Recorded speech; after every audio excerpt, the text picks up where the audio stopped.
turned out to be hard. So, it is what it is. Now, the next fight was, I picked wrong. I can't remember what you guys picked, but I picked wrong. But what I thought was going to happen. He just didn't finish it. Zhilei Zhang versus Joseph Parker, 12 rounds. He did what I thought he was going to do. He just couldn't close the deal. And shout out for Parker for getting on that horse and start boxing. So, I mean, hats off to him. What y'all thinking about that, Joe? Yeah, so okay. I feel like the first round, Parker looked uncomfortable. He wasn't settled yet. I would say in the second round he got a little bit more aggressive, and I feel like he won probably almost every round except for the 2 times he got knocked down. In my opinion, he just straight up outboxed him. But Zhang is strong. That's a strong dude. I mean, it was in the 8th round. In the 8th round, I mean, Parker gave him everything he had, and he ain't flinched, Right. And then like a minute later, he dropped Parker, right? So, but yeah, at the end of the day, I felt like like I said, he won every single round except for the 2 times he got dropped. So I agree with the decision and everything. It was a good fight. What y'all think? Well, man, I was mad at Zhang. I'm not gonna lie, because I was like, you get 2 knockdowns in a fight and don't win. Like you can't seal the deal. Like, come on now. And then he was disappointed that his hand didn't raise. Man, I gotta get hats off to Parker though for keeping it going. Like, he definitely gave that man a boxing lesson. And I'm looking at him a lot different because of that win too. Because that's a good win after his Wilder performance. It's showing his real potential, his style, his skill level. And fighting Zhang a heavy hitter. He's like he's the heavy hitter that he has somewhat the same power or close to Wilder's. So it's like the equivalent. So I expected Zhang to pop him and put him down. You know how heavyweight fighters are. I'm thinking he's gonna hit him with an eye popper and the game over. But Parker definitely showed me showed me his skill level in that fight. Definitely showed me his skill level, and I think he's someone I wouldn't sleep on no more.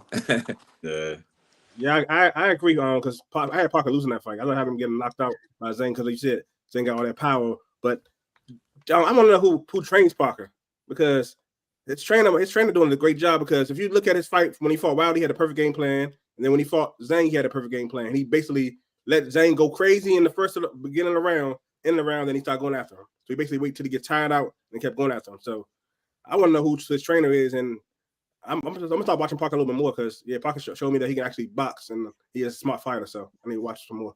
Yeah, I like his footwork for a heavyweighter. Parker gonna be a problem. I'm looking at, because now he's overcame the power guys.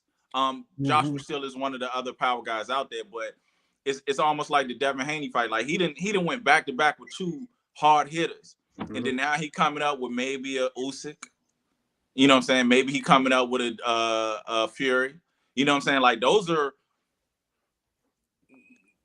easier fights than what he's had to deal with. I mean, he can really set down on his boxing skills and then show another level, because he's shown that he can, minus Joshua. We don't know. Sometimes Joshua can come in and, get at you. And then sometimes, he's a little lackluster. Maybe he's on a different wave. But Parker has went through 2 fire fights where he's really shown his resilience. And I'm interested to see him at the top level, who maybe the loser of Fury Usyk. And really seeing what he can do, because it was impressive what he did. Like you said, 2 knockdowns in the fight. I mean, it's almost like a death sentence anyway. And he was able to, like Joe said, like almost win every other round. So that's pretty dope. You know what I'm saying, with him. But yeah, man, that's a recap on the weekend's fights that we got. Before we say holla at Joe about to tell us what's going on. We see the Kings in the back. We got the Kings talk. We got the R2L show. Joe, tell our folks how they can be your folks. Yeah, man. First of all, shout out to y'all. I mean, for those who not watching, In the Red Corner is the fastest growing show in the whole network, you can say, right? So they killing it right now, setting a good example. And but you can catch us on Refuse to Lose Sports. That's a YouTube channel. And myself, myself, Dave, and Tomo, we do a show 4 days a week, Monday, Tuesday, Thursday, Friday at 9 a.m. Eastern time. And we cover all sports now. We're gonna start talking about every sport. Yeah, so the boxing Like I said, I'm 2-0. Shout out to Tom one day. All right. And Kings Talk, we do Kings Talk. That's not no scheduled time thing. That's more so you gotta catch me when I go live. You know, basically giving y'all Sacramento Kings Talk. Not a lot of Kings fans, I get it. But if you want to hear about some Kings Talk, tune in. If your team play the Kings, tune in. And that's at Kings Talk with Joe Jordan. But I once again appreciate y'all. Yeah, man. We appreciate you. Appreciate for giving us this platform to do our thing. And yeah, man. We're definitely thankful. Let's get it. You have a good show. All right. All right, Joe.